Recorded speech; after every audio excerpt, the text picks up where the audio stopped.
SSC 27-28 batch, কি অবস্থা তোমাদের সবার? আশা করছি সবাই অনেক বেশি ভালো আছো এবং সুস্থ আছো। আজকের ভিডিও ক্লাসে এসএসসি কেমিস্ট্রির অন্যতম গুরুত্বপূর্ণ অধ্যায় অর্থাৎ চ্যাপ্টার 5 রাসায়নিক বন্ধনের উপর সিকিউ সলভিং ক্লাস করব। অর্থাৎ এই অধ্যায় থেকে তুমি এসএসসি পরীক্ষায় একটা সিকিউ তো পাবা, আবার অন্য অধ্যায়ের সাথে এই অধ্যায় মিক্স করে আরেকটা সিকিউ আসতে পারে। সো অনেক বেশি গুরুত্বপূর্ণ। আর এই অধ্যায় থেকে আজকের ক্লাসে মাত্র আমরা 4টা সিকিউ করব। এই 4টা সিকিউ যদি তুমি বুঝে প্র্যাকটিস করতে পারো তাহলে কিন্তু তোমাদের সামনে যে টেস্ট পরীক্ষা এবং এসএসসি পরীক্ষা সেখানে তুমি কমন নিয়ে আসতে পারবা। তো চলো আমাদের ভিডিও ক্লাসটা স্টার্ট করে দিই। তোমরা অলরেডি স্ক্রিনে আমাদের প্রথম কোশ্চেনটি দেখতে পাচ্ছ, যেটি হচ্ছে ঢাকা বোর্ড 2023 এর কোশ্চেন। এই বছরের জন্য অনেক বেশি গুরুত্বপূর্ণ। এখানে বলছে গ নম্বর কোশ্চেন যে 2 নম্বর অণুর বন্ধন গঠন তোমাকে দেখাতে বলছে। এখন 2 নম্বর অণুটা কি বলতো? Calcium chloride. সো ও বন্ধন গঠন মানে কি তোমাকে দেখতে হবে এটা কি আয়নিক নাকি সমযোজী, এটা আয়নিক নাকি সমযোজী, তাই না? তাহলে প্রথমে তো তোমাকে এটা আইডেন্টিফাই করতে হবে, তাই না? এই যে ক্যালসিয়াম ক্লোরাইড এটা কি আয়নিক নাকি সমযোজী? তো আয়নিক হওয়ার বৈশিষ্ট্যটা কি বলতো? ধাতু এবং অধাতু হইতে হবে, একটা ধাতু হতে হবে আর একটা অধাতু হইতে হবে। আর সমযোজী বন্ধন গঠন করার শর্ত কি? একটা অধাতু এবং অন্য একটা অধাতু। অধাতু অধাতু মৌলের ভিতরে যে যৌগ গঠন করে সেটাকে আমরা কি বলবো? সমযোজী বন্ধন। এখন আমি দেখি, মনে করো ক্যালসিয়াম ক্যালসিয়াম ক্যালসিয়ামের পারমাণবিক সংখ্যা কত বলতো? ক্যালসিয়ামের পারমাণবিক সংখ্যা 20। তাহলে এখানে দেখো, প্রথম কক্ষপথে 2টা ইলেকট্রন, দ্বিতীয় কক্ষপথে 8টা ইলেকট্রন, তৃতীয় কক্ষপথে 8টা ইলেকট্রন এবং চতুর্থ কক্ষপথে 2টা ইলেকট্রন। ঠিক আছে? তো আমরা জানি সর্বশেষ কক্ষপথে যদি একটা, 2টা এবং কত 3টা ইলেকট্রন থাকে তাহলে ইলেকট্রন কি করে বলতো? ইলেকট্রন দান করবে। যারা দান করে তারা কি হয়? ধাতু হয়। ঠিক আছে? যারা দান করে তারা ধাতু হয়। এবং সর্বশেষ কক্ষপথে যদি 5টা ইলেকট্রন, 6টা ইলেকট্রন, 7টা ইলেকট্রন থাকে তাহলে তারা কি করে? ইলেকট্রন গ্রহণ করে। ইলেকট্রন কি করে? গ্রহণ করে। আর যারা ইলেকট্রন গ্রহণ করে তারা কি বলতো? অধাতু। তারা কি? অধাতু। এইভাবে আমরা কি ধাতু অধাতু শনাক্ত করতে পারবো। তো এখানে দেখতে পাচ্ছ যে ক্যালসিয়ামের শেষ কক্ষপথে 2টা ইলেকট্রন, যদি 2টা ইলেকট্রন থাকে তাহলে ইলেকট্রন কি করবে? দান করবে। এই 2টা ইলেকট্রনই সে দান করবে। যেহেতু 2টা ইলেকট্রন দান করতেছে তার মানে আমরা বুঝতে পারতেছি যে ক্যালসিয়াম হচ্ছে কি? ধাতু। এবার আসো ক্লোরিন। ক্লোরিনের পারমাণবিক সংখ্যা কত বলো? 17। প্রথম কক্ষপথে 2টা ইলেকট্রন, দ্বিতীয় কক্ষপথে 8টা ইলেকট্রন, তৃতীয় কক্ষপথে 7টা ইলেকট্রন। তুমি জানো শেষ কক্ষপথে যদি 7টা ইলেকট্রন থাকে তাহলে ইলেকট্রন গ্রহণ করবে। কেন গ্রহণ করবে? কারণ প্রত্যেকটা মৌল চায় মানে সর্বশেষ কক্ষপথে যাতে 8টা ইলেকট্রন থাকে। দেখো, ও যদি 2টা ইলেকট্রন দান করে তাহলে শেষ কক্ষপথে কিন্তু 8টা থাকতেছে। আর ও যদি একটা ইলেকট্রন গ্রহণ করে তাহলে শেষ কক্ষপথে 8টা থাকতেছে। এই যে 7 এর সাথে 1 যোগ করলে তো 8 হয়। তাহলে ইলেকট্রন গ্রহণ করতেছে, যেহেতু গ্রহণ করতেছে তার মানে সে অধাতু। তার মানে বুঝতে পারলা যে ক্যালসিয়াম ধাতু এবং কি ক্লোরিন হচ্ছে অধাতু। তার মানে এখানে কি আয়নিক বন্ধন গঠিত হবে, অর্থাৎ এটা হচ্ছে আয়নিক যৌগ। বুঝতে পারছো? তো এখন তো তুমি বুঝলা এখানে ক্লোরিন কি করতেছে? দুইটা ইলেকট্রন দান করবে, আর ক্যালসিয়াম 2টা ইলেকট্রন দান করবে আর ক্লোরিন কি করবে? একটা ইলেকট্রন গ্রহণ করবে। ঠিক আছে? এটা তো বুঝছো। এখন আমরা মানে এই জিনিসটা তুমি রাফ করছো বা তুমি এখানে দেখাইলেও কোনো সমস্যা নাই। তো দেখো, তো এখানে আগে এখানে বলবা যে এখানে এখানে ক্যালসিয়াম ক্লোরাইড আয়নিক আয়নিক বন্ধন গঠন করবে। ঠিক আছে? কেন বন্ধন গঠন করবে সেটা এখন দেখাবা। তো দেখো, এখানে এখানে ক্যালসিয়াম ক্যালসিয়াম কি করে বলো তো? কিছুক্ষণ আগে তো তুমি দেখছো, ক্যালসিয়াম কি করে? 2টা ইলেকট্রন দান করে। ক্যালসিয়াম 2টা ইলেকট্রন দান করে। যদি দান করে তাহলে আগে আরো চিহ্ন দিতে হবে। 2টা ইলেকট্রন দান করে কি হয় বলো তো? ক্যালসিয়াম 2+। দান করলে কি হয়? প্লাস হয়। কয়টা দান করছে? 2টা, তাই 2+। আর ক্লোরিন কি করে বলো তো? এই ক্লোরিন কি করে? ক্লোরিন তো একটা ইলেকট্রন গ্রহণ করে, তাই না? ক্লোরিনের শেষ কক্ষপথে 7টা না, তার একটা গ্রহণ করলে 8টা হবে। তাহলে ক্লোরিন শেষ কক্ষপথে যেহেতু একটা ইলেকট্রন গ্রহণ করে, একটা ইলেকট্রন গ্রহণ করলে কি হবে বলতো? এই ক্লোরিন মাইনাস হবে। কিন্তু কিন্তু আসলে ক্যালসিয়াম ক্লোরাইড যখন যৌগ গঠন করে তখন কিন্তু ক্লোরিন আসলে কয়টা আছে? 2টা না? ক্লোরিন আছে কয়টা? 2টা। তাই এখানে তুমি প্রত্যেকটা ক্লোরিনের সাথে তুমি 2 লাগিয়ে দিবা, প্রত্যেকটা জায়গায় 2 গুণ করে দিবা। তাহলে একের সাথে 2 গুণ করলে কত হয়? 2 হয়। আর এখানে 2। তার মানে এখানে তুমি কি বুঝলা বলো তো? ক্যালসিয়াম 2টা ইলেকট্রন দান করতেছে আর ক্লোরিন সেই 2টা ইলেকট্রনই গ্রহণ করবে। কথা বুঝতে পারছো? ক্যালসিয়াম 2টা ইলেকট্রন দান করবে এবং ক্লোরিন ওই 2টা ইলেকট্রন গ্রহণ করবে। আয়নিক বন্ধন কিভাবে গঠন করবে? দান গ্রহণের মাধ্যমে। যে কটা দান করবে সেই কটা ইলেকট্রন গ্রহণ করবে। কথা কি ক্লিয়ার? ওকে। তাহলে এখান থেকে কি হইলো বলো তো? তুমি কি পাচ্ছ এখান থেকে? তুমি কি পাচ্ছ বলো তো? এখান থেকে কি পাচ্ছ? এই যে ক্যালসিয়াম প্লাস কত? 2Cl। আর এখানে ইলেকট্রনগুলো তো কাটা। তাহলে এখানে কি পাচ্ছ? ক্যালসিয়াম 2+ এবং কত? 2Cl minus. এখন এইখান থেকে কি গঠিত হবে বলো তো? ক্যালসিয়াম 2+ এবং কত? 2Cl minus. এখান থেকে কি? ক্যালসিয়াম এবং কি ক্লোরিন। এখন তো তুমি জানো এখন তো তুমি জানো যোজনী এক্সচেঞ্জ হয়, ক্যালসিয়ামের যোজনী কত বলো তো 2, দুইটা শেষ কক্ষপথে দুইটা ইলেকট্রন দান করে, তাই 2 যাবে এখানে। আর ক্লোরিনের যোজনী কত 1, 1 আসবে এখানে। তো 1 লেখা না লেখা একই কথা। তাই এই যৌগটা কিভাবে গঠিত হবে বলো তো, CCl2 এভাবে গঠিত হবে, ক্যালসিয়াম ক্লোরাইড। এখন তুমি এইখানে তুমি দেখো এইটা হচ্ছে মেইন জিনিস, ক্যালসিয়াম দুইটা দান করে এবং দুইটা ক্লোরিন কি করবে, ওই দুইটা ইলেকট্রনই গ্রহণ করবে। সো এটা এখন তোমাকে চিত্রের মাধ্যমে দেখাতে হবে, এইটাই তোমাকে চিত্রের মাধ্যমে দেখাতে হবে। সো ফার্স্ট অফ অল তোমাকে এই জিনিসটা করতে হবে। এটা করলে কিন্তু তুমি মানে অর্ধেক মার্ক পেয়ে যাবে, বাকি অর্ধেক মান পাবা তুমি চিত্রটা আঁকলে। তো ফার্স্ট অফ অল এদের মানে প্রাথমিক অবস্থায় চিত্রটা তুমি দেখাবা, তাই না? ক্যালসিয়াম প্রথম কক্ষপথে দুইটা ইলেকট্রন, দ্বিতীয় কক্ষপথে কয়টা ইলেকট্রন? 8টা। 1 2 3 4 5 6 7 8। তৃতীয় কক্ষপথে কয়টা ইলেকট্রন? 8টা। 1 2 3 4 5 6 7 8। এবং শেষ কক্ষপথে কয়টা ইলেকট্রন? শেষ কক্ষপথে কয়টা ইলেকট্রন? দুইটা ইলেকট্রন, তাই না? শেষ কক্ষপথে দুইটা ইলেকট্রন। তো এটা হচ্ছে ক্যালসিয়ামের কি বলতো ডায়াগ্রাম। তো ক্যালসিয়ামের শেষ কক্ষপথে কয়টা ইলেকট্রন? দুইটা ইলেকট্রন। এখন ক্যালসিয়াম কি করবে বলতো? ক্যালসিয়াম দুইটা ইলেকট্রন দান করবে দুইটা ক্লোরিনকে, এই যে দুইটা ক্লোরিন কি করবে, একটা করে ইলেকট্রন গ্রহণ করবে, বুঝতে পারছো? এই যে ক্যালসিয়াম দুইটা ইলেকট্রন দান করতেছে আর দুইটা ক্লোরিন, আচ্ছা দুইটা ক্লোরিন ওই এই দুইটা ইলেকট্রন গ্রহণ করবে আর কি, বুঝতে পারছো? মানে যে কটা দান করবে সেই কটাই গ্রহণ করবে। তাহলে আমরা একটু এটা মুছে দিচ্ছি, এটা তো হোপফুলি তোমরা সবাই তুলছো। আমি এটা মুছে দিচ্ছি, বা তোমরা যারা তুলো নাই তারা ভিডিও পজ করে তুলে নাও। এবার কি বলছিল বলো তো, দুই পাশে দুইটা ক্লোরিন হবে না? তাহলে এই পাশে একটা ক্লোরিনের প্রথম কক্ষপথে কয়টা ইলেকট্রন? দুইটা ইলেকট্রন। দ্বিতীয় কক্ষপথে কয়টা ইলেকট্রন? 8টা। 1 2 3 4 5 6 7 8। এবং শেষ কক্ষপথে কয়টা ইলেকট্রন? 7টা ইলেকট্রন। 1 2 3 4 5 6 এবং কত 7। দুই পাশে দুই ক্লোরিন থাকবে না? তুমি তো দেখছো এখানে এই পাশে আরেকটা ক্লোরিন। প্রথম কক্ষপথে কয়টা ইলেকট্রন? দুইটা ইলেকট্রন। দ্বিতীয় কক্ষপথে কয়টা ইলেকট্রন? 8টা। 1 2 3 4 5 6 7 8। এবং শেষ কক্ষপথে কয়টা ইলেকট্রন? 7টা। 1 2 3 4 5 6 7। এখন এই ক্লোরিন এই পাশে ওর কয়টা আছে? 7টা। সে তো চায় 8টা হইতে। এখন কি করবে ক্যালসিয়াম? কি করবে, ইলেকট্রনটা ওকে দিয়ে দিবে। আর এই ক্যালসিয়াম কি করবে, এই ইলেকট্রনটা ওকে দিয়ে দিবে। তাহলে তাহলে ক্যালসিয়াম এখানে দুইটা ইলেকট্রন দান করতেছে, তাহলে ক্যালসিয়ামের কি হবে বলতো? যেহেতু দুইটা ইলেকট্রন দান করতেছে তাহলে ক্যালসিয়াম হবে 2+, ক্যালসিয়াম দুইটা ইলেকট্রন দান করে দিচ্ছে। আর এই পাশের ক্লোরিন কি করতেছে বলতো? একটা ইলেকট্রন গ্রহণ করতেছে। আর এই ক্লোরিন কি করতেছে? একটা ইলেকট্রন সে গ্রহণ করতেছে। তাহলে এখানে ক্লোরিন আসলে কয়টা? দুইটা ক্লোরিন দুইটা ইলেকট্রন গ্রহণ করতেছে, আর একটা ক্যালসিয়াম দুইটা ইলেকট্রন কি করতেছে? দুই পাশে দুইজনকে দান করে দিচ্ছে, এবং ওই দুইটা ইলেকট্রন দুই ক্লোরিন দুই পাশ থেকে নিয়ে নিচ্ছে, বুঝতে পারছো? এইটাই তো তোমার হচ্ছে আয়নিক বন্ধন, আয়নিক যৌগ এবং কি তার আয়নিক বন্ধন। আয়নিক বন্ধন মানে কি? ইলেকট্রন দান গ্রহণ। আশা করছি তোমরা সবাই খুব ভালো করে খুব সুন্দরভাবে বুঝতে পারছো।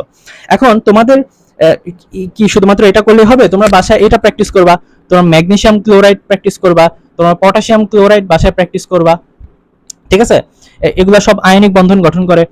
ম্যাগনেসিয়াম অক্সাইড বাসায় প্র্যাকটিস করবা, তারপর হচ্ছে ক্যালসিয়াম অক্সাইড তোমার বাসায় প্র্যাকটিস করবা, ঠিক আছে? এগুলো তোমার বাসায় প্র্যাকটিস করবা, এগুলো অনেক বেশি গুরুত্বপূর্ণ, ঠিক আছে? প্র্যাকটিস করে তোমরা আমাদের উৎস একাডেমির ফেসবুক গ্রুপে তোমরা পোস্ট করতে পারো। ওকে, তাহলে আমরা চলো নেক্সট কোশ্চেনটা আমরা সলভ করব।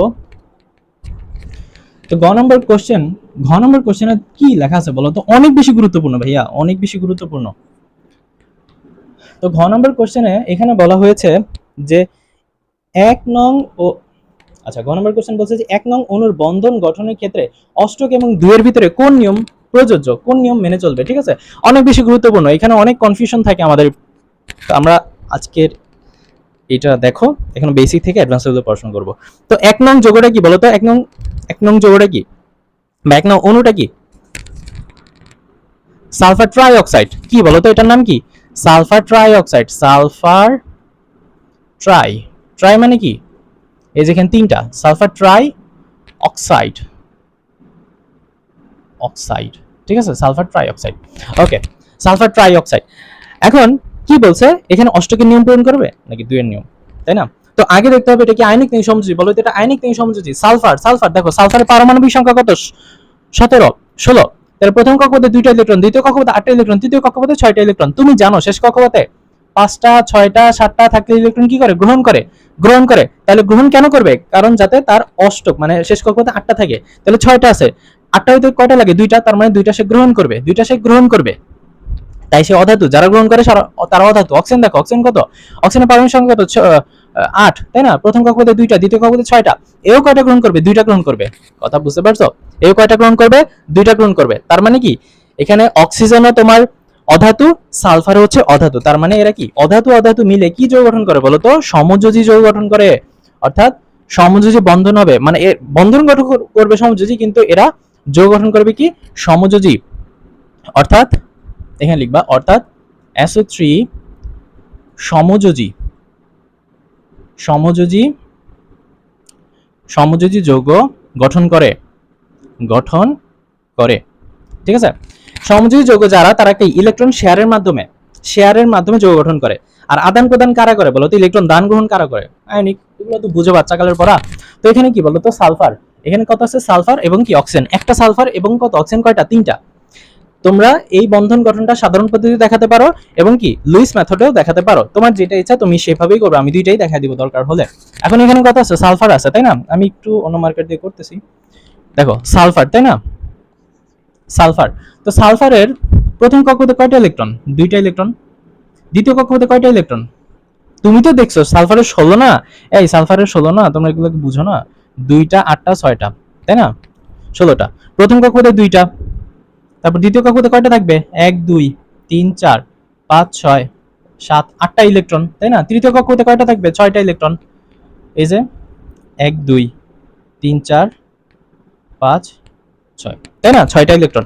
এবং কি অক্সিজেন, তিন পাশে 3টা অক্সিজেন থাকবে, তিন পাশে 3টা অক্সিজেন, এই পাশে অক্সিজেন। তাহলে অক্সিজেনের শেষ কক্ষপথটা আমি লিখি। অক্সিজেন কত বলো তো? অক্সিজেন তো তোমার 8, তাই না? প্রথম কক্ষপথে 2টা, দ্বিতীয় কক্ষপথে কয়টা? 6টা। তাহলে আমি শেষ কক্ষপথটা আগে এঁকে নেই। এটা অক্সিজেনের, আর এটা হচ্ছে প্রথম কক্ষপথ। অক্সিজেনের প্রথম কক্ষপথে কয়টা ইলেকট্রন বলতো? আমি এখানে ক্রস দিই, ক্রস দিলে ভালো বোঝা যাবে। সরি, প্রথম কক্ষপথে কয়টা? 2টা ইলেকট্রন। দ্বিতীয় কক্ষপথে কয়টা বলো তো? 6টা। এই যে 1 2 3 4, এই যে এখানে একটা, এখানে একটা, 5 6, ঠিক আছে? এই যে 1 2 3 4 5 6 7 8, অক্সিজেন 8টা। এই পাশে অক্সিজেন। আমি শেষ কক্ষপথটা আগে আঁকতেছি, তাহলে বুঝতে সুবিধা হবে। এখানে 2টা, 2 3 4 5 6 এবং কত? প্রথম কক্ষপথে 2টা। বুঝতে পারছো? অক্সিজেন তো 8টা। সরি, অক্সিজেন কয়টা? 8টা না? প্রথম কক্ষপথে 2টা, দ্বিতীয় কক্ষপথে কয়টা? 6টা। এটাই করছি। এখানে আমি শেষ কক্ষপথটা আঁকতেছি। তাহলে এখানে কত? 2 3 4 5 6 এবং কত? প্রথম কক্ষপথে কয়টা? 2টা। এই যে প্রথম কক্ষপথে 2টা, শেষ কক্ষপথে 6টা। শেষ কক্ষপথে 6টা, 1 2 3 4 5 6। এখন তুমি দেখো সালফারে কি হয়? আচ্ছা, আমি এটা লুইস মেথডে আগে দেখাইনি, ঠিক আছে? এটা হচ্ছে সাধারণ পদ্ধতি। আর লুইস মেথডে কি হবে বলো তো? এখানে তো সালফার, লুইস মেথডে শেষ কক্ষপথ দিয়ে করতে হবে। তুমি যে কোনো একটা করতে পারো, যেটা তোমার কাছে সহজ লাগে তুমি সেটা করবা। সালফারের শেষ কক্ষপথে কয়টা ইলেকট্রন? 6টা না? তাহলে এখানে করবা এই যে 1 2 3 4 5 6। লুইস মেথডে শেষ কক্ষপথ দিয়ে কাজ করা লাগে। এবং কি অক্সিজেন কয়টা? অক্সিজেন এই পাশে একটা অক্সিজেন, এই পাশে একটা অক্সিজেন এবং এই পাশে একটা অক্সিজেন। অক্সিজেনের শেষ কক্ষপথে কয়টা ইলেকট্রন? 6টা ইলেকট্রন।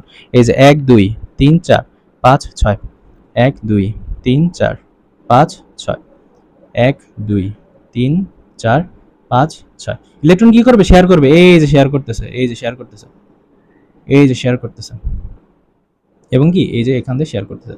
তার মানে কি এরা কি সমযোজী যৌগ গঠন করছে, ঠিক আছে? এটা হচ্ছে লুইস। আর এটা কি তোমার সাধারণ পদ্ধতি। তোমার যেটা ইচ্ছা তুমি সেটা দিবা, কোনো সমস্যা নাই। তোমার যেটা ইচ্ছা তুমি সেটা দিবা, টিচার কখনো নাম্বার কাটবে না। তো এখানে তুমি কি দেখতে পাচ্ছ বলো তো? এবার আমরা দেখবো অষ্টকের নিয়ম মেনে চলে নাকি দুইয়ের নিয়ম মেনে চলে। অষ্টকের নিয়ম মেনে চলে নাকি দুইয়ের নিয়ম মেনে চলে। তো আমি বলতেছি, তোমরা খাতায় লেখো প্লিজ, এখানে তো জায়গা নেই বা করতে পারতেছি না।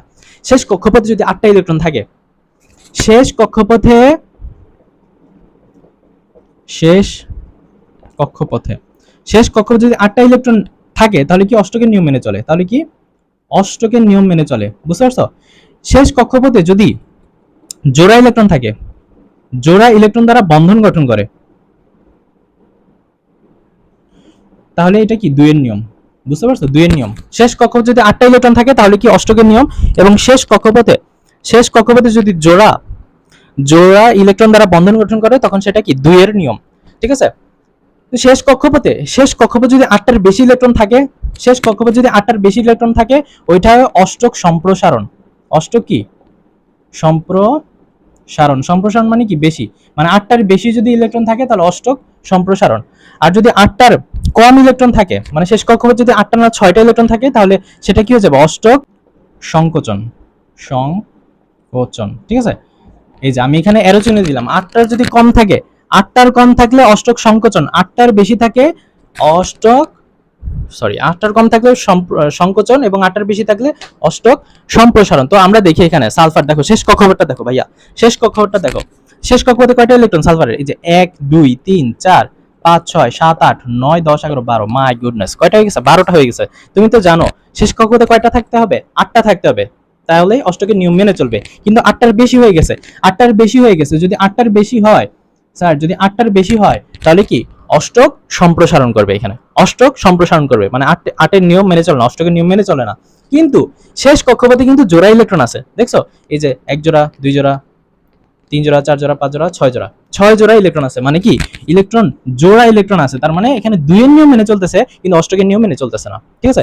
অষ্টক সম্প্রসারণ হচ্ছে কারণ শেষ কক্ষপথে 8টার বেশি ইলেকট্রন আছে, অষ্টক সম্প্রসারণ হচ্ছে কিন্তু 2 এর নিয়ম মেনে চলতেছে, কারণ শেষ কক্ষপথ যখন বন্ধন গঠন করছে তখন কি জোড়া ইলেকট্রন আছে, মানে কি বন্ধন জোড়া ইলেকট্রন আছে, 1টা 2টা 3টা 4টা 5টা 6টা বন্ধন জোড়া ইলেকট্রন আছে। তার মানে কি যেহেতু বন্ধন জোড়া ইলেকট্রন আছে, বন্ড পেয়ার ইলেকট্রন আছে, তাই এরা কি 2 এর নিয়ম মেনে চলতেছে। আর শেষ কক্ষপথে 8 এর বেশি ইলেকট্রন, তাই কি অষ্টক কি হচ্ছে বলতো? সম্প্রসারণ হচ্ছে। আশা করছি তুমি এই সৃজনশীলটা খুব ভালো করে বুঝতে পারছো, খুব ভালো ব্যাখ্যা করতে পারবা এবং খুব ভালো মার্ক নিয়ে আসতে পারবা, ইনশাআল্লাহ ফুল মার্কই নিয়ে আসতে পারবা আশা করতেছি। ওকে, তোমরা স্ক্রিনে দ্বিতীয় কোশ্চেনটি দেখতে পাচ্ছ, যেটি হচ্ছে রাজশাহী বোর্ড 2022 এর question, one of the important question. এখানে কি বলছে বলো তো? তোমরা একটু একটু জুম করে দেখো, এখানে কি লেখা আছে? এখানে লেখা আছে P6, আমি একটু লিখে দিচ্ছি, লেখা আছে P6, বুঝতে পারছো? P6 লেখা আছে এবং কত Q8 লেখা আছে, এবং লেখা আছে কি বলো তো? এই R12, R12। তাহলে এখানে দেখো P6 মানে Q8। ওকে, এখন এখানে বলছে যে গ নম্বর কোশ্চেনে বলছে যে PQ2, গ নম্বর কোশ্চেনে বলছে PQ2, PQ2, PQ2 কোন ধরনের বন্ধন গঠন করে? PQ2, তাহলে P কত বলো তো? P পারমাণবিক সংখ্যা, এগুলা কি পারমাণবিক সংখ্যা, বুঝতে পারছো? এগুলা কি পারমাণবিক সংখ্যা, এগুলো নিচে লেখা থাকবে, ঠিক আছে? আমি তো এখানে ইয়া করি নাই আর কি, টাইপ করি নি। তাহলে এখানে কত? P6, P এর নিচে 6 আছে, তার মানে পারমাণবিক সংখ্যা 6 কার বলো তো? কার্বনের না? তাহলে কার্বনের না, তাহলে P মানে কি কার্বন, আর Q2, এই যে Q মানে Q মানে কি পারমাণবিক সংখ্যা 8 কার বলো তো? অক্সিজেন না? অক্সিজেন, অক্সিজেন, আর এখানে কত 2 মানে CO2, মানে কার্বন ডাইঅক্সাইডের বন্ধন গঠন দেখাইতে বলছে, কার্বন ডাইঅক্সাইডের বন্ধন গঠন দেখাইতে বলছে, ঠিক আছে? তাহলে এটা কি বন্ধন আগে দেখতে হবে। দেখো কার্বন, কার্বনের শেষ কক্ষপথে কয়টা ইলেকট্রন? 6টা ইলেকট্রন। কার্বনের শেষ কক্ষপথে কয়টা ইলেকট্রন? 6টা ইলেকট্রন, তাই না? কার্বন কত? 6। তাহলে প্রথম কক্ষপথে 2টা, দ্বিতীয় কক্ষপথে কয়টা? 8টা, 4টা, 4 আর 2 কত? 6। এবং অক্সিজেন দেখো, অক্সিজেন কত? 8। প্রথম কক্ষপথে 2টা এবং দ্বিতীয় কক্ষপথে কয়টা ইলেকট্রন? 6টা ইলেকট্রন। তার মানে কি তুমি তো জানো শেষ কক্ষ যদি 4টা থাকে তাহলে ইলেকট্রন শেয়ার করবে, শেষ কক্ষ যদি 4টা থাকে ইলেকট্রন শেয়ার করবে, এবং শেষ কক্ষপথে যদি 5টা 6টা 7টা থাকে তাহলে তারা কি অধাতু। তার মানে এটা বোঝা যাচ্ছে যে এটা একটা গ্যাসীয় মৌল এবং কি এরা কি সমযোজী বন্ধন গঠন করবে, কারণ এখানে কি এখানে কোনো কি ধাতু নেই, ঠিক আছে? এখানে কি ধাতু নেই, এখানে কি এখানে কি সমযোজী বন্ধন গঠন করবে। তাহলে এখন এখানে তুমি জাস্ট লিখে দিবা যৌগটি সমযোজী, সমযোজী বন্ধন গঠন করবে, গঠন করবে। এখন এখানে বন্ধন দেখাইতে বলছে, তোমাকে কি দেখাইতে বলছে স্যার? বন্ধন দেখাইতে বলছে। ওকে, তাহলে এখানে দেখো কার্বন একটা অক্সিজেন দুইটা, কার্বন একটা অক্সিজেন দুইটা, তুমি লুইস মেথডে দেখাইতে পারো, তুমি চাইলে কি সাধারণ পদ্ধতিতে দেখাইতে পারো, ঠিক আছে? আমি আগে সাধারণ পদ্ধতি দেখাই, তারপর লুইস পদ্ধতি। কার্বনের দেখো কার্বনের ইলেকট্রন বিন্যাস কি বলতো? কার্বনের প্রথম কক্ষপথে 2টা ইলেকট্রন, শেষ কক্ষপথে কয়টা ইলেকট্রন বলতো? 4টা ইলেকট্রন, তাই না? এই পাশে 2টা দিয়ে দিবেন স্যার, এই পাশে 2টা দিয়ে দিবেন, ঠিক আছে? আচ্ছা, এবার আসো অক্সিজেন, অক্সিজেন কয়টা? দুই পাশে 2টা, অক্সিজেন কয়টা? 2টা, মানে এই পাশে একটা অক্সিজেন থাকবে এবং কি এই পাশে একটা অক্সিজেন থাকবে, তাই না? অক্সিজেনের প্রথম কক্ষপথে কয়টা ইলেকট্রন? 2টা ইলেকট্রন। শেষ কক্ষপথে কয়টা ইলেকট্রন? 6টা, 1 2 3 4, এই পাশে একটা শেয়ার করবে, এই দুটো শেয়ার করবে, ঠিক আছে? এবং কি এই অক্সিজেনের প্রথম কক্ষপথে কয়টা ইলেকট্রন? 2টা ইলেকট্রন, শেষ কক্ষপথে 6টা, 1 2 3 4, এই 5 এবং কত 6। এখন দেখো এটা হচ্ছে নরমাল পদ্ধতি। এখন আমি লুইস মেথডে দেখাচ্ছি। একটা কার্বনের শেষ কক্ষপথে কয়টা ইলেকট্রন? শেষ কক্ষপথ, লুইস মানে শেষ, বুঝছো? শেষ কক্ষপথে 4টা ইলেকট্রন। অক্সিজেনের কত? অক্সিজেনের শেষ কক্ষপথে কয়টা ইলেকট্রন? 6টা, 1 2 3 4 5 6। আবার দেখো 1 2 3 4 5 6, ঠিক আছে? তাহলে এইরকম ভাবে বন্ধন গঠন করবে, ঠিক আছে? এগুলো শেয়ার করবে, শেয়ার করতেছে। ওকে, তাহলে দেখো এখানে শেয়ার করতেছে, এখানে তোমার শেয়ার করতেছে কয়টা বলো তো? শেয়ার কি তো মানে বন্ধন জোড় ইলেকট্রন কয়টা দেখো। এখন দেখো মানে এটা কি অষ্টকের নিয়ম পূরণ করতেছে নাকি একটু দেখো তো। শেষ কক্ষতে কার্বনের শেষ কক্ষতে কয়টা ইলেকট্রন দেখো তো, এই দেখো কার্বনের শেষ কক্ষতে একটা, দুইটা, তিনটা, চারটা, আর এটা বন্ধন গঠন করে এটা ধরতে হবে চারটা, পাঁচটা, ছয়টা, সাতটা, আটটা। এই দেখো 1 2 3 4 5 6 7 8 অষ্টকের নিয়ম পূরণ করে ফেলছে, ঠিক আছে, অষ্টকের নিয়ম পূরণ করছে। ওকে ওকে দেখো এখন দেখো এখানে বন্ধন জোড় আর মুক্ত জোড় কয়টা সেটা দেখাইতে হবে। এখন এখানে বন্ধন জোড় ইলেকট্রন কয়টা মানে বন্ধন জোড় ইলেকট্রন কয়টা, এক জোড়া বন্ধন, দুই জোড়া বন্ধন, তিন জোড়া এবং কি চার জোড়া। এই দেখো 1 2 3 4। তাহলে কি বন্ধন জোড় ইলেকট্রন, বন্ধন বন্ধন জোড় কয়টা বলো তো, দুই জোড়া বন্ধন জোড়। এবং কি মুক্ত জোড় কয়টা, 1 2 3 4। এবং কি সরি বন্ধন জোড় তো চারটা, বন্ধন জোড় চারটা এবং কি মুক্তজোড় মুক্তজোড় ইলেকট্রন কয়টা, মুক্তজোড় কয়টা বলো তো, মুক্তজোড়ও চারটা। তাহলে কি এটা হচ্ছে তোমার কি বন্ড পেয়ার, আর এটা কি লোন পেয়ার। তুমি ইংলিশে কি লিখতে পারো বলো তো, বিপি এবং কি এটা কি এলপি লিখতে পারবা, ঠিক আছে, বিপি এবং কি এলপি। ওকে বুঝতে পারছো? এখানে আরেকটা জিনিস আমি বলে নেই যেটা তুমি এক্সামে লিখতে পারবা, যে তোমার তোমার লোন পেয়ারের বিকর্ষণ ক্ষমতা বেশি, ঠিক আছে, কার তুলনায় বলো তো, বন্ড পেয়ার লোন পেয়ারের তুলনায়। এবং তার থেকে মানে বিকর্ষণ ক্ষমতা সবচাইতে কম কার বলতো, বন্ড পেয়ারের। তাহলে এটা কি বিকর্ষণ, বিকর বিকর্ষণ বিকর্ষণ বলের ক্রম, ঠিক আছে। তাহলে সবচাইতে বেশি বিকর্ষণ বল কার বলতো, লন পেয়ারের। যারা লন পেয়ার তাদের কি বিকর্ষণ ক্ষমতা সবচেয়ে বেশি থাকে। তারপর বন্ড পেয়ার, লোন পেয়ার এবং কি বন্ড পেয়ার। লন পেয়ার মানে কি, লন পেয়ার মানে কি বলতো, মুক্তজোড় যারা, ঠিক আছে, যারা মুক্তজোড় তারা হচ্ছে লন পেয়ার। এই জিনিসগুলো লিখে নাও। ওকে এরপর আমরা পরের কোশ্চেনটা সলভ করব, সেটা হচ্ছে আমাদের ঘ নম্বর কোশ্চেন। আশা করছি তোমরা সবাই খুব ভালো করে সুন্দর করে বুঝতে পারছো, ঠিক আছে। এই জিনিসগুলো লিখে নাও, এগুলো কাজে দিবে, এগুলো তো ইন্টারমিডিয়েটে উঠে তোমাদের পড়তে হবে। ওকে তো চলো আমরা পরের কোশ্চেনটা সলভ করি। পরের কোশ্চেন ঘ নম্বরে কি বলছে বলো তো, আর কিউ এবং কত, আর কিউ দেখো তো ঘ নম্বর কোশ্চেন, আর কিউ এবং কত বলো তো, আর কিউ এবং কত, পি পি কিউ টু। তাহলে আর আর মানে কি এই, আচ্ছা ওইগুলো কি বলতো, পি এর কত, পি এর 6, তারপর হচ্ছে কিউ এর 8, আর কত দেওয়া আছে বলতো, আর এর 12। তাহলে পি কিউ সরি আর কিউ মানে কি বলতো, 12 কার বলতো, 12 পারমাণবিক সংখ্যা কার, ম্যাগনেসিয়ামের। কিউ মানে কি 8 কত অক্সিজেন, ম্যাগনেসিয়াম অক্সাইড এবং কত পি কিউ টু, পি মানে কত বলতো, কার্বন, এবং কিউ কত, কিউ হচ্ছে অক্সিজেন। ওকে এখন এখানে কি ম্যাগনেসিয়াম অক্সাইড এবং কার্বন ডাইঅক্সাইড এই দুইটার মধ্যে কোনটি পানিতে দ্রবীভূত হবে। আচ্ছা পানিতে দ্রবীভূত হয় কারা জানো, আয়নিক যৌগরা পানিতে দ্রবীভূত হয়।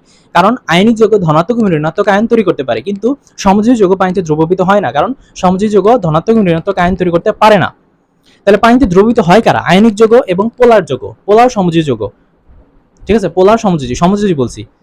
এখন তো তুমি বলতে পারো স্যার সমযোজী তো পানিতে দ্রবীভূত হয় না, তাহলে সমযোজী কেন বলছেন, কারণ পোলার যৌগ আংশিক ধনাত্মক এবং ঋণাত্মক আয়ন তৈরি করতে পারে, ঠিক আছে।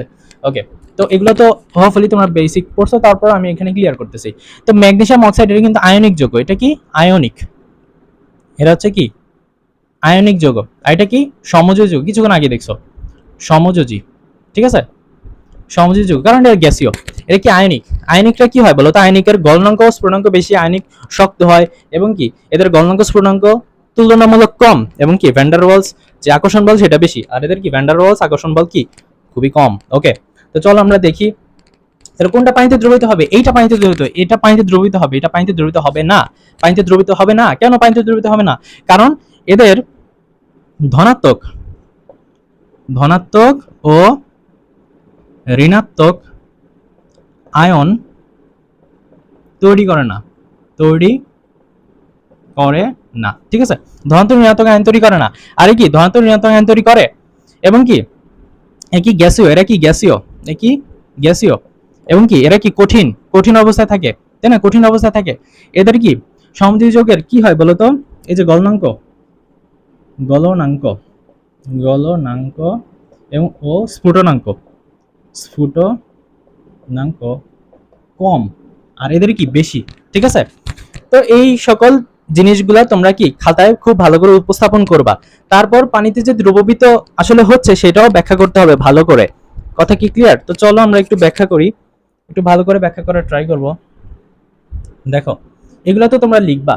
এখন তো তুমি জানো পানিতে দ্রবীভূত হবে, পানিতে কি দ্রবীভূত হবে, তাহলে পানিটা তো এরকম, তাই না? তাহলে এই এই মানে এটা কিরকম ভাবে থাকে, এটার গঠনটা কিরকম দেখো তো। একটা অক্সিজেনের সাথে কি দুইটা হাইড্রোজেন, মানে এইরকম, তাই না?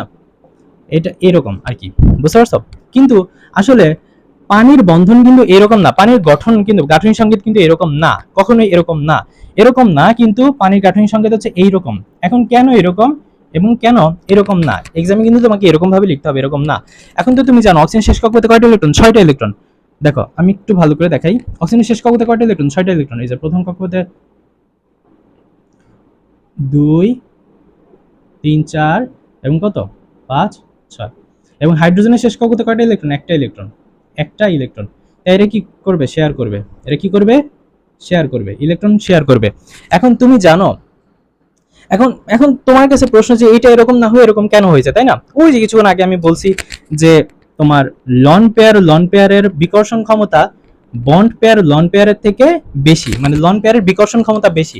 তাহলে কি এই যে এটা লন পেয়ার না? লন পেয়ার কয়টা বলো তো? লন মানে কি? লন পেয়ার মানে কি? মুক্ত জোড়। এরা কি মুক্ত অবস্থায়, মুক্ত জোড় ইলেকট্রন কয়টা? দুইটা। তাই তারা কি করবে? বিকর্ষণ, এদিক দিয়ে বিকর্ষণ করবে, ঠিক আছে? এই বন্ধনটাকে বিকর্ষণ করবে। আবার এখানে এই পাশে কি আছে বলো তো? বন্ড। এটা হচ্ছে বন্ড। লন পেয়ার কি বন্ড পেয়ারে বিকর্ষণ করবে। তাই এরা যখন এরকম সোজা থাকবে, বিকর্ষণের কারণে এই বন্ধনটা কি নিচে চলে আসবে, বন্ধনটা কি এরকম থেকে নিচে চলে আসবে, কারণ কি এরা বিকর্ষণ করতেছে, নিচে চলে আসবে। বুঝতে পারছো? বুঝতে পারছো? তাই এদের বন্ধন কোণ কত হয় বলো তো? 109.4 ডিগ্রি হয়, ঠিক আছে? এর বন্ধন কোণ কত হয়?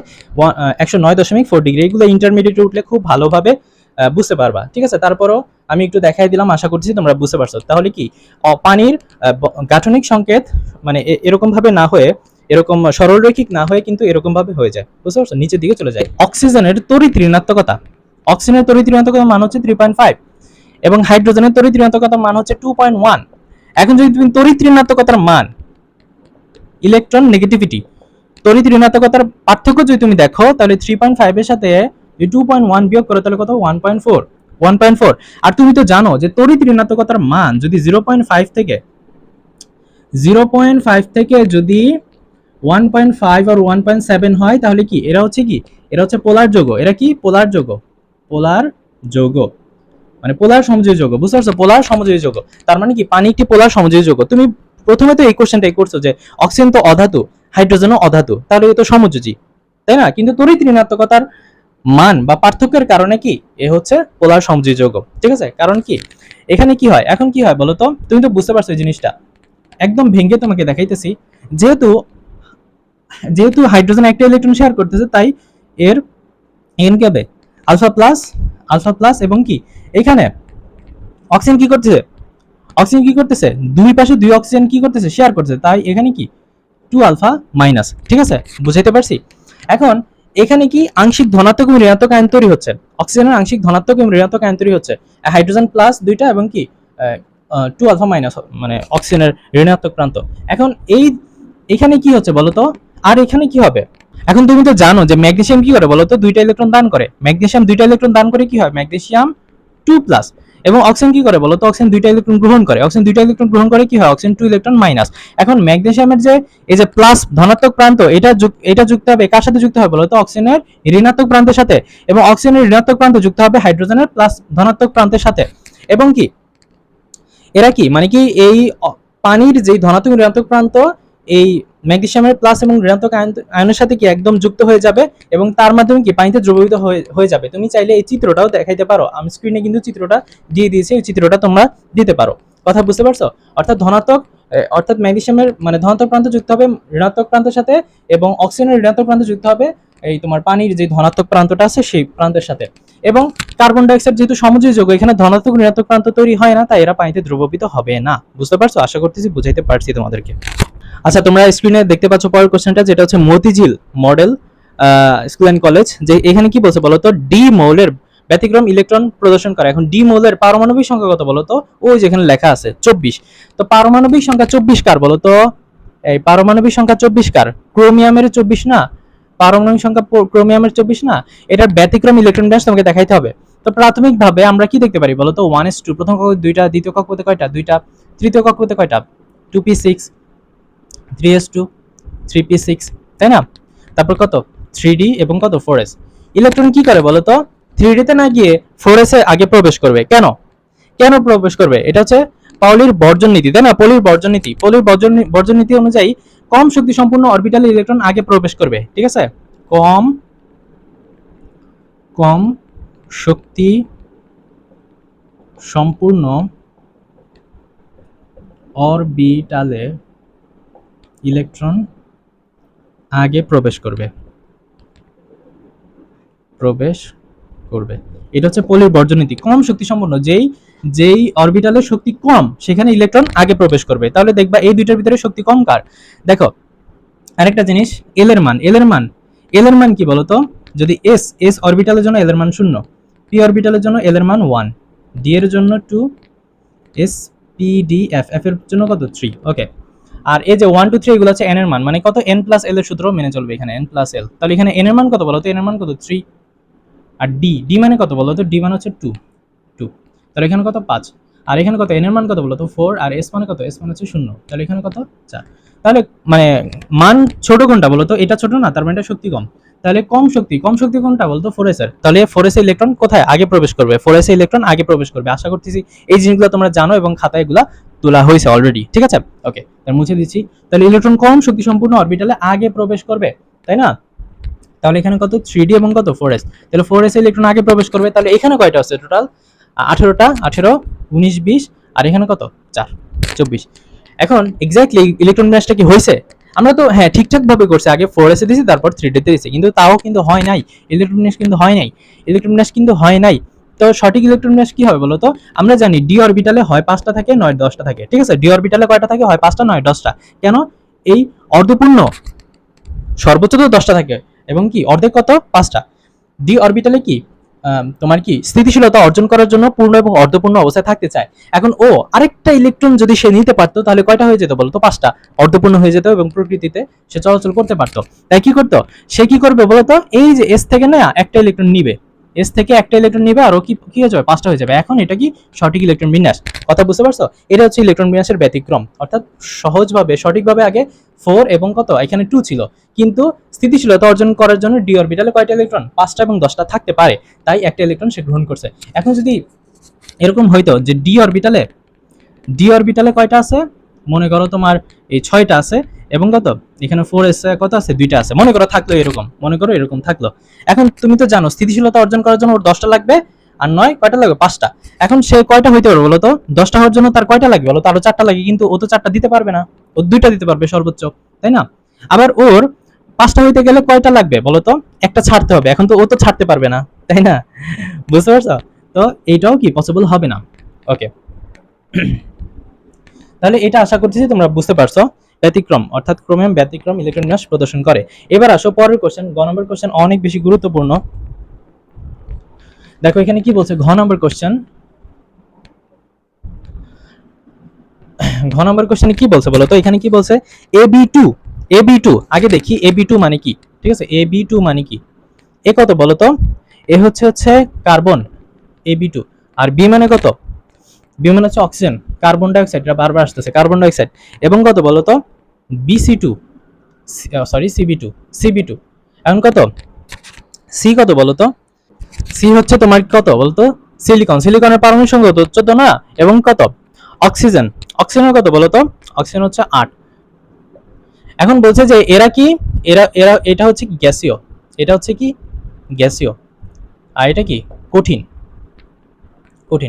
এখন প্রশ্ন হচ্ছে যে এরা দুইজনই কি সমযোজী যৌগ হওয়া সত্ত্বেও এটা গ্যাসীয় এবং কি কঠিন। তুমি তো জানো সমযোজী যৌগের বৈশিষ্ট্য, তো তুমি জানো যে তারা কি তাদের গলনাঙ্ক স্ফুটনাঙ্ক কম হয় এবং কি তারা গ্যাসীয় থাকে। কিন্তু তার মধ্যে ক্যালসিয়াম অক্সাইড হচ্ছে গ্যাসীয় এবং কি সিলিকন অক্সাইড হচ্ছে কি অধাতু। এখন গ্যাসীয় কেন সেটা একটু ব্যাখ্যা দিবা তোমরা। কেন ব্যাখ্যা দিবা? কারণ ক্যালসিয়াম অক্সাইড, আমি বলতেছি ক্যালসিয়াম অক্সাইড কি সমযোজী যৌগ। সমযোজী যৌগ। ক্যালসিয়াম অক্সাইড কি গলনাঙ্ক ও স্ফুটনাঙ্ক কি কম, তাই না? এবং এদের কি Van der Waals Van der Waals Van der Waals আকর্ষণ আকর্ষণ বল থাকে, তাই না? ভ্যান্ডার ওয়ালস আকর্ষণ বল থাকে, বুঝতে পারছো? এবং কি এরা কি হয়, অত্যন্ত গ্যাসীয় হয়, তাই না? এরা কি অত্যন্ত গ্যাসীয় হয়। এই কথাগুলো লিখে তারপর এই গঠনটা লিখে দিবা, ঠিক আছে? কার্বন কয়টা, শেষ কক্ষে কয়টা ইলেকট্রন বলো তো? 4টা না? অক্সিজেন দুই পাশে 2টা, লুইস মেথডেই দেখিয়ে দিবা, কোনো সমস্যা নেই। 1 2 3 4 5 6, 1 2 3 4 5 6, ঠিক আছে? এইভাবে এরা বন্ধন গঠন করবে, ঠিক আছে? বুঝতে পারছো? এটা হচ্ছে তোমার কি কার্বন ডাই অক্সাইডের, যেহেতু গ্যাসীয়, গ্যাসের বৈশিষ্ট্য লিখে দিবা। এবার কি সিলিকন সিলিকন সিলিকন ডাইঅক্সাইড, তাই না? সিলিকন ডাইঅক্সাইড কি হয় বলতো? কঠিন। সিলিকন ডাইঅক্সাইড কি হয় বলতো? কঠিন হয়। এখন দেখো, যেহেতু সিলিকন ডাইঅক্সাইড কঠিন, কেন কঠিন সেটা তুমি দেখবা। এই যে সিলিকন ডাইঅক্সাইড, এটা কি কঠিন হয় কেন? কারণ এই সিলিকন একাধিক একাধিক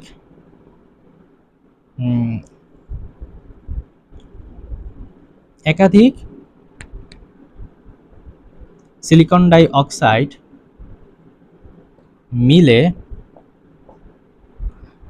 এর পলিমার গঠন করে, পলিমার গঠন করবে, ঠিক আছে? গঠন করবে মানে কি, এই যে SiO2 এবং কি n সংখ্যক মানে অসংখ্য সিলিকন ডাইঅক্সাইড হবে, অসংখ্য সিলিকন ডাইঅক্সাইড হবে। সিলিকন ডাইঅক্সাইডের কি পলিমার গঠন করবে, অর্থাৎ সমযোজী বন্ধনের একটা মানে দীর্ঘ একটা জালিকা সৃষ্টি করবে, ঠিক আছে? সমযোজী, এটা তো সমযোজী বন্ধন, অর্থাৎ কি সমযোজী বন্ধনের সমযোজী বন্ধনের কি বৃহৎ বৃহৎ জালিকা সৃষ্টি করে, বৃহৎ জালিকা সৃষ্টি করে, ঠিক আছে? জালিকা সৃষ্টি করে, তোমরা এই কথাগুলাই লিখবা, বৃহৎ জালিকা সৃষ্টি করে। এবং এবং কি হয় বলতো? সিলিকন একটি পরমাণুর সাথে, সিলিকন একটি পরমাণুর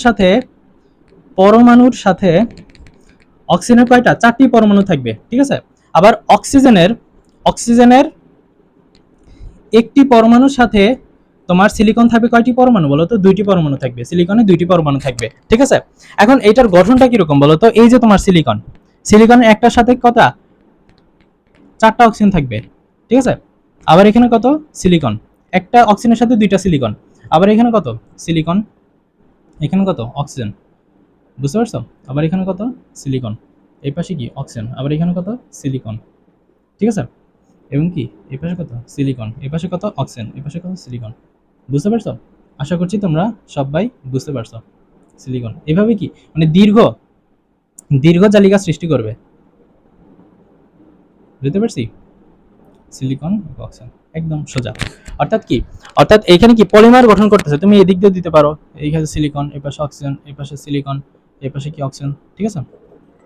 দীর্ঘ জালিকা সৃষ্টি করবে, অর্থাৎ কি সমযোজী বন্ধনের বৃহৎ জালিকা সৃষ্টি করবে এবং কি পলিমার গঠন করবে। তাই ধারণা করা যায় যে এই সিলিকন অক্সাইড কি একটা কি কঠিন যৌগ। বুঝতে পারছো? আশা করছি তোমরা বুঝতে পারছো এবং কি একদম সঠিকভাবে তোমরা কি এটা বিশ্লেষণ করতে পারো, ব্যাখ্যা করতে পারবা, ঠিক? আচ্ছা, এরপরে তোমরা যে কোশ্চেনটা দেখতে পাচ্ছ না, যদি আমি বোর্ডে কোশ্চেন করার যদি সুযোগ পাইতাম তাহলে আমি বোর্ডে এই কোশ্চেনটা জমা দিতাম, ঠিক আছে? এখন তোমরা কারা কারা এই কোশ্চেনটা পারবা অবশ্যই কমেন্ট বক্সে জানাবা আমাকে, ঠিক আছে? এই কোশ্চেনটা কিন্তু অনেক সোজা একটা কোশ্চেন, তোমরা সবাই আশা করতেছি পারবা, ঠিক আছে? আমার যদি অধিকার থাকতো তাহলে আমি এই কোশ্চেনটা জমা দিতাম। তো দেখো তো এখানে কি বলছে বলো তো? এখানে বলছে যে এক্স ওয়াই জেড এই তিনটার মধ্যে নিউক্লিয়ন সংখ্যা, নিউক্লিয়ন সংখ্যা মানে কি বলো তো? নিউক্লিয়ন সংখ্যা মানে ভর সংখ্যা, নিউক্লিয়ন মান সংখ্যা মানে কি? ভর সংখ্যা। তাহলে এক্স এর নিউক্লিয়ন সংখ্যা কত? 24। 24 কার বলতো? এক্স এর নিউক্লিয়ন সংখ্যা কত? 24। 24 হচ্ছে কত? ম্যাগনেসিয়ামের 24, তাই না? তারপর কত বলতো? ওয়াই যোগের পারমাণবিক সংখ্যা ভর সংখ্যা কত? 32। 32 কার? 32 সালফারের। তারপর কত আছে বলতো? জেড। জেড কার বলতো? জেড হচ্ছে 16। 16 কার? অক্সিজেনের। 16 কার? অক্সিজেনের। এখন এখানে কি বলছে বলতো? ওয়াই যৌগ পরিবর্তনশীল যৌগ প্রদর্শন করে, একদম সোজা প্রশ্ন, ঠিক আছে? ওয়াই যৌগটি কি পরিবর্তনশীল যোজনী প্রদর্শন করে, মানে অনেকগুলো যোজনী হবে। তাহলে ওয়াই কে? সালফার। সালফার কত? 16। আমরা একদম ঝটপট করে ফেলি, তাহলে কত? 1s2 2s2 2p6 3s2 3p6, তাহলে কয়টা? 10টা 18টা, সরি 3p তে কয়টা হবে? 3p তে 4টা হবে। এটা কি নীতি বলো তো? এটা হচ্ছে আউফবাউ নীতি। এটা কি নীতি বলো তো? আউফবাউ নীতি। আউফবাউ নীতি, ঠিক আছে, এটা হচ্ছে আহ্বান নীতি অনুযায়ী ইলেকট্রন। এখন তুমি তো জানো শেষ কক্ষপথে যতগুলো বেজোর ইলেকট্রন থাকে সেগুলো কি তার যোজনী, শেষ কক্ষপথে যতগুলো বেজোর ইলেকট্রন থাকে সেগুলো কি যোজনী। তাহলে শেষ কক্ষপথ কোনটা? এটা শেষ কক্ষপথ, এটা নিয়ে তোমাকে কাজ করতে হবে, পি নিয়েও কাজ করতে হবে এবং এস নিয়েও কাজ করতে হবে এবং পি নিয়েও কাজ করতে হবে। তাহলে একে তুমি কি করতে পারো বলো তো? উদ্দীপিত করবা। উদ্দীপিত করলে কত হয়? 1s2, 2s2, 2p6 এবং 3s2। তাহলে 3p কি হবে? ভেঙে যাবে, 3x, 3y এবং 3pz। ঠিক আছে, তাহলে প্রত্যেকটা কক্ষপথে কয়টা করে থাকবে? আগে পজিটিভ স্পিন, ঠিক আছে, আগে পজিটিভ স্পিন, তারপর কি বিপরীত স্পিন। আগে একটা করে যাবা, তারপর পেছনে এসে আবার আরেকটা দিবা, মানে দুইটা। মানে কি বোঝানো হচ্ছে এখানে? দুইটা, আর প্রত্যেকটা জায়গায় করে একটা একটা করে। তাহলে শেষ কক্ষপথ স্যার, শেষ কক্ষপথ এই যে শেষ কক্ষপথ, শেষ কক্ষপথে বেজোর ইলেকট্রন কয়টা? দুইটা, তাই তার যোজনী কত? 2। ওকে, এবার আসো আরেকবার উদ্দীপিত করো। তাহলে কত হবে? 1s2, 2s2, 2p6, 3s2। এখন কত বলো তো? এই যে শেষ কক্ষপথে একটা কি তোমার যুগ্ম অবস্থায় আছে, তাই না? অর্থাৎ একটা জোড় অবস্থা আছে, তাকে একে বেজোড় করতে হবে। কারণ তুমি তো জানো ডেফিনেশন, তো তুমি তো জানো যে সর্বশেষ কক্ষপথে বেজোড় ইলেকট্রন 3px, 3pz। তাহলে আরেকটা কোথায় যাবে বলো তো? আরেকটা ইলেকট্রন তো লাগবে, তাই না? ওইটা হবে 3dxy। এখন দেখো এখানে কয়টা? এখানে তুমি একটা একটা করে দিবা, আর এখানে কয়টা? দুইটা, এখানে একটা, এই পাশে একটা, চারটা। তাহলে কয়টা শেষ কক্ষতে? এই যে শেষ কক্ষতে বেজোড় ইলেকট্রন কয়টা? 1 2 3 4, তাই তার যোজনী কত? 4। ওকে, এবার কত? একে আরো উদ্দীপিত করবা। কেন আরো উদ্দীপিত করবা স্যার? কোশ্চেন এখন এই যে তোমার এস অরবিটাল এখনো বাকি আছে, তাহলে কত? 1s2, 2s2, 2p6, 3s2, 3px, 3py, 3pz, 3dxy।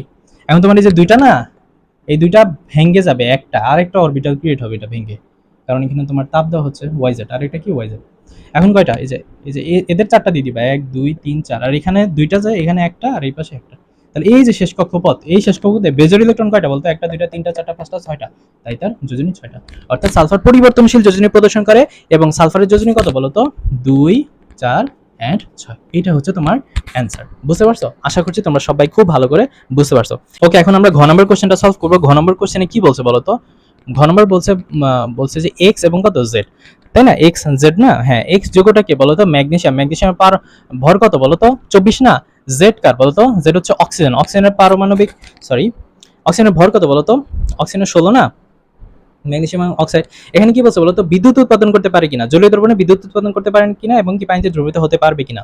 তো আমরা এটা দেখে বুঝতে পারছি যে ম্যাগনেসিয়াম অক্সাইড এটা কি আয়নিক যৌগ। এই ম্যাগনেসিয়াম অক্সাইড কি যৌগ বলতো? আয়নিক যৌগ। আয়নিক যৌগ। কেন আয়নিক যৌগ বলতো? কারণ তুমি তো জানো ম্যাগনেসিয়াম ধাতু, অক্সিজেন অধাতু, ধাতু অধাতু মিলে আয়নিক যৌগ গঠন করে। তো এখানে একটা জিনিস আছে, এই জিনিসটা তোমরা লিখে নাও, যে আয়নিক যৌগ, আয়নিক যৌগ আগে কি হয় বলতো? কেলাসিত হয়। আয়নিক যৌগ কি হয়? কেলাসিত হয়। কেলাসিত মানে কি? ক্রিস্টাল গঠন করে। ক্রিস্টাল ক্রিস্টাল গঠন করে মানে কি? এরা কি কঠিন অবস্থায় থাকে।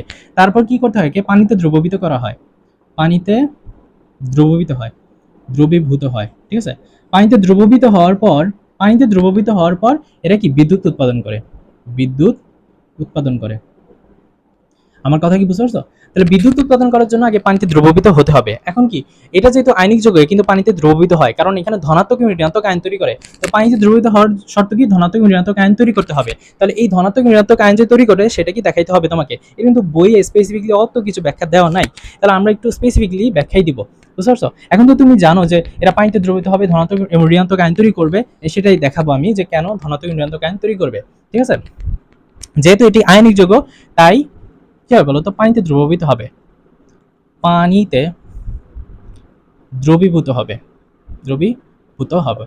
তো কেন পানিতে দ্রবীভূত হবে? কারণ ধনাত্মক ও ঋণাত্মক আয়ন তৈরি করবে, সেটাও দেখাইতে হবে। এখন দেখো ম্যাগনেসিয়াম কি করে স্যার? ম্যাগনেসিয়াম 2টা ইলেকট্রন দান করে। ম্যাগনেসিয়াম 2টা ইলেকট্রন দান করলে কি হয় বলতো? ম্যাগনেসিয়াম 2+, এই যে আয়নিত হচ্ছে। অক্সিজেন কি করে বলতো? অক্সিজেন কি করে? 2টা ইলেকট্রন গ্রহণ করে। অক্সিজেন 2টা ইলেকট্রন গ্রহণ করলে কি হয়? Oxygen 2 electron minus. এই যে ধনাত্মক ঋণাত্মক আয়ন তৈরি করতেছে, ধনাত্মক এবং ঋণাত্মক আয়ন তৈরি করতেছে, তাই না? এটাই গুরুত্বপূর্ণ। এখন এই জিনিসটা দেখাবা। তুমি চাইলে এটা একটু বিশ্লেষণও করে দিতে পারো। এবং ইলেকট্রন কাটা, এখানে ম্যাগনেসিয়াম 2+ এবং অক্সিজেন 2 ইলেকট্রন মাইনাস, তাই না? আচ্ছা, তো এখন একটা জিনিস লক্ষ্য করো এখানে। তো এই যে তোমার এই যে ম্যাগনেসিয়াম অক্সাইড হইতেছে না, এই ম্যাগনেসিয়াম অক্সাইড ভেঙে এই দুইটা আয়নে কিন্তু গঠিত হবে। ঠিক আছে, এই যে এখানে ম্যাগনেসিয়াম 2+ এবং অক্সিজেন 2 ইলেকট্রন মাইনাস। তাই এটা তোমাকে একটু ভেঙে দেখাইতে হবে যে আসলে কি আয়ন তৈরি হয় নাকি। ঠিক আছে, আসলে আয়নের তৈরি হয় নাকি। ওকে, এখন তুমি একটা পাত্র নিবা। কি নিবা স্যার? পাত্র নিবা। একদম সহজভাবে তোমাকে দেখাইতেছি, একদম সহজভাবে স্যার, একদম সহজভাবে। বই কিন্তু অতটাও ব্যাখ্যা দেওয়া নাই, ইভেন গাইডেও অত ভালো লেখা নাই। তো তুমি দেখো এখানে কি একটা বৈদ্যুতিক বাল্ব, এখানে ধনাত্মক ঋণাত্মক প্রান্ত। ধনাত্মক প্রান্ত যেই তড়িৎদ্বারের সাথে যুক্ত সেটাকে আমরা কি বলবো বলতো? ধনাত্মক যে তড়িৎদ্বারের সাথে যুক্ত সেটাকে বলবো আমরা অ্যানোড। সেটাকে কি বলবো আমরা? অ্যানোড। এই ঋণাত্মক তড়িৎদ্বারকে আমরা কি বলবো? ক্যাথোড। ক্যাথোড, ঠিক আছে। এখন অ্যানোডে কারা যাবে বলো তো? অ্যানোডে কারা যাবে? এখন তুমি এই পানির ভিতরে, এটা তো পানি তাই না? পানি। এখন এই পানির ভিতরে তুমি কি ঢালছো বলো তো? এই পানির ভিতরে তুমি এই যে ম্যাগনেসিয়াম অক্সাইড ঢালছো। সরি সরি সরি, এখান থেকে দেখো। এই পানির ভিতরে তুমি কি ঢালছো বলো তো? এই ম্যাগনেসিয়াম অক্সাইড ঢালছিলা। এই ম্যাগনেসিয়াম অক্সাইড পানির ভিতরে ঢালছিল না? ঢালার পর কি হয়েছে বলো তো? দুইটা আয়নিত হয়েছে না, ম্যাগনেসিয়াম 2+ এবং অক্সিজেন 2 ইলেকট্রন মাইনাস। এই যে ম্যাগনেসিয়াম 2+ কি অক্সিজেন 2 ইলেকট্রন মাইনাস, এগুলো হাজার হাজার অগণিত লক্ষ লক্ষ কোটি কোটি বিলিয়ন বিলিয়ন এগুলো কি ভাসতে থাকবে, এই যে আয়নগুলো ভাসতে থাকবে। এখন অ্যানোডে কারা যাবে জানো? অ্যানোডে মাইনাস আয়নগুলো অ্যানোডে যাবে। অ্যানোড মানে কি? ধনাত্মক না? ধনাত্মক প্রান্তে নেগেটিভ আয়নগুলো যাবে। তাহলে কি এখানে অক্সিজেন 2 ইলেকট্রন মাইনাস গুলো এখানে যাবে। এবং ক্যাথোডে কারা যাবে বলো তো? ক্যাথোডে কারা যাবে? ক্যাথোডে যাবে ম্যাগনেসিয়াম 2+ আয়নগুলা। ম্যাগনেসিয়াম 2+ আয়নগুলা কি ক্যাথোডে যাবে। আর অ্যানোডে গিয়ে কি ঘটবে বলো তো? জারণ ঘটবে। অ্যানোডে এই যে অক্সিজেন 2 ইলেকট্রন মাইনাসের জারণ ঘটবে এবং ক্যাথোডে ম্যাগনেসিয়াম 2+ এর কি ঘটবে? বিজারণ ঘটবে। এখন এই যে জারণ বিজারণ প্রক্রিয়াটা আমি এর পরেরটা দেখাইতেছি, এখানে একটু দেখাই, ঠিক আছে? জারণ বিজারণ প্রক্রিয়া। তাহলে এখানে দেখো তো ম্যাগনেসিয়াম, তাহলে এখানে লিখবা যে অ্যানোড। অ্যানোডে জারণ বিক্রিয়া লিখতে পারো, ঠিক আছে। তাহলে এখানে কত, এই যে এর জারণ ঘটবে অক্সিজেন। জারণ মানে কি? ইলেকট্রন ছেড়ে দেওয়া। ইলেকট্রন কি করা? ছেড়ে দেওয়া, ত্যাগ করা। সে কয়টা ছাড়বে বলো তো? দুইটা ছাড়বে, কারণ অক্সিজেন 2 ইলেকট্রন মাইনাস মানে কত? অক্সিজেন কয়টা? সাধারণত 8টা, আর দুইটা ছেড়ে দিছে। সরি সরি, মাইনাস মানে কি? গ্রহণ করা। দুইটা গ্রহণ করা, 8টা থেকে দুইটা গ্রহণ করছে, তার মানে 10টা। তার আগের অবস্থানে ফিরে যেতে গেলে তাকে দুইটা ছাড়তে হবে, তাই না? তাই সে দুইটা ছাড়বে, দুইটা ইলেকট্রন ছেড়ে কি হবে? অক্সিজেন হবে। এই অক্সিজেন আরো একটা অক্সিজেনের সাথে বিক্রিয়া করে, এই অক্সিজেন আরো একটা অক্সিজেনের সাথে বিক্রিয়া করে অক্সিজেন গ্যাস তৈরি হবে। এখন এই জিনিসটা দেখি আমরা। ওকে, আচ্ছা পরেরটা দেখি, তারপর এখানে ব্যাখ্যা করতেছি। তার কি? ক্যাথোড। ক্যাথোডে কি হয় বলো তো? ক্যাথোডে বিজারণ হয়। ক্যাথোডে কি হয়? বিজারণ হয়, অর্থাৎ ম্যাগনেসিয়াম 2+ এর বিজারণ হবে। তাহলে এই যে ক্যাথোড ম্যাগনেসিয়াম 2+, তাহলে ম্যাগনেসিয়াম 2+, স্যার ম্যাগনেসিয়ামের আসলে কয়টা বলো তো? ম্যাগনেসিয়ামের 12টা না? আর ম্যাগনেসিয়াম 2+ মানে কি? সে দুইটা দান করে দিছে, তার মানে কত? 12টা থেকে দুইটা দিয়ে দিছে, তার মানে 10টা। সে আগের অবস্থানে ফিরে যেতে গেলে তার কয়টা লাগবে? আরো দুইটা লাগবে। ওই দুইটা, যে দুইটা ছাড়ছে সেই দুইটাই তো লাগবে। এখন কি করবে? এই দুইটা ইলেকট্রন গ্রহণ করবে। গ্রহণ করে কি? এই যে ম্যাগনেসিয়াম সলিড অবস্থায় থাকবে, ম্যাগনেসিয়াম সলিড অবস্থায় থাকবে, ঠিক আছে। তো এই ঘটনাটা আমি এখানে আলোচনা করতেছি, দেখো রেকর্ড হচ্ছে। ইয়েস, ওকে, আমার আবার কোচিং আছে, স্টার্ট করতে হবে। তো এখানে কত? অক্সিজেন 2 ইলেকট্রন মাইনাস কি করতেছে? অক্সিজেন দুইটা ইলেকট্রন দান করতেছে। এই যে অক্সিজেন কি করতেছে? দুইটা ইলেকট্রন দান করছে। এই দুইটা ইলেকট্রন এই দিক দিয়ে যাবে, এই দিক দিয়ে যাবে, এদিক দিয়ে যাবে, ঠিক আছে। দুইটা ইলেকট্রন দিক দিয়ে যাইতেছে। আর অক্সিজেন আরেকটা অক্সিজেনের সাথে বিক্রিয়া করে অক্সিজেন গ্যাস তৈরি করতেছে। মানে এখানে অক্সিজেন গ্যাস, এই অক্সিজেনটা নিচে চলে যাবে এবং এখানে কি? অক্সিজেন গ্যাস তৈরি হবে। মানে কি? এখানে বুদবুদ সৃষ্টি করবে, ঠিক আছে। বুদবুদ সৃষ্টি করে অক্সিজেন গ্যাসটা উপরের দিক দিয়ে চলে যাবে। আর এই যে দুইটা ইলেকট্রন যে এখান দিয়ে আসলো না, এবং পানির ভিতরে যে ম্যাগনেসিয়াম 2+ আছে না, এই 2+ এই দুইটা ইলেকট্রনকে কি করবে? গ্রহণ করবে। এই ম্যাগনেসিয়াম এই দুইটা ইলেকট্রনকে গ্রহণ করবে। এই ম্যাগনেসিয়াম 2+ এই দুইটা, এই যে দুইটা ইলেকট্রন আসতেছে না, এই দুইটা ইলেকট্রন ম্যাগনেসিয়াম 2+ গ্রহণ করবে। গ্রহণ করে কি? ম্যাগনেসিয়াম ধাতুতে পরিণত হবে। অর্থাৎ এখানে কি? ম্যাগনেসিয়াম সলিড অবস্থায় এখানে কি? এই যে এই তড়িৎদ্বারের সাথে লেগে থাকবে, ঠিক আছে। এবং এই প্রক্রিয়াটা চলতে চলতে চলতে চলতে এখানে কি? বিদ্যুৎ তৈরি হয়ে যাবে, অর্থাৎ এখানে বিদ্যুৎটা জ্বলে উঠবে। আশা করতেছি বিদ্যুৎ উৎপাদনের কৌশলটা বা প্রক্রিয়াটা তোমরা খুব ভালো করে বুঝতে পারছো। আশা করতেছি খুব ভালো করে বুঝতে পারছো এবং কি এক্সামে তোমরা কি ব্যাখ্যা করতে পারবা। আমি যদি এসএ পরীক্ষা প্রশ্ন করতাম তাহলে এই প্রশ্নটা দিতাম। আর এটা কি বলতো? পানিতে দ্রবীভূত হবে কিনা। দেখো পানিতে দ্রবীভূত হবে কিনা এটা কিন্তু আমি এই প্রথম কোশ্চেন না, জানো দ্বিতীয় কোশ্চেন আমি আলোচনা করে দিছি, তোমরা ওইখান থেকে করে নিবা, ঠিক আছে। তো আশা করছি তোমরা আজকের ভিডিও ক্লাসে যতগুলো সিকিউ সলভ করে দিছি প্রত্যেকটা সিকিউ খুব সুন্দরভাবে বুঝতে পারছো এবং তোমরা কি এগুলো সবাই নোট করবা। আশা করতেছি নোট করবা, নোট করে আমাদের উচ্চ একাডেমির যে ফেসবুক গ্রুপ আছে ওইখানে তোমরা শেয়ার করে দিও। আর এই ভিডিওটা তোমরা অবশ্যই একটা লাইক দিয়ে দিও, যাতে আমাদের এই ক্লাসটা ছড়িয়ে যায়, তোমাদের ফ্রেন্ডরাও যাতে দেখতে পারে। শেয়ার করবা। তো দেখা হবে নতুন কোনো ভিডিওতে, সে পর্যন্ত তোমরা সবাই ভালো থাকো, সুস্থ থাকো। আল্লাহ হাফিজ।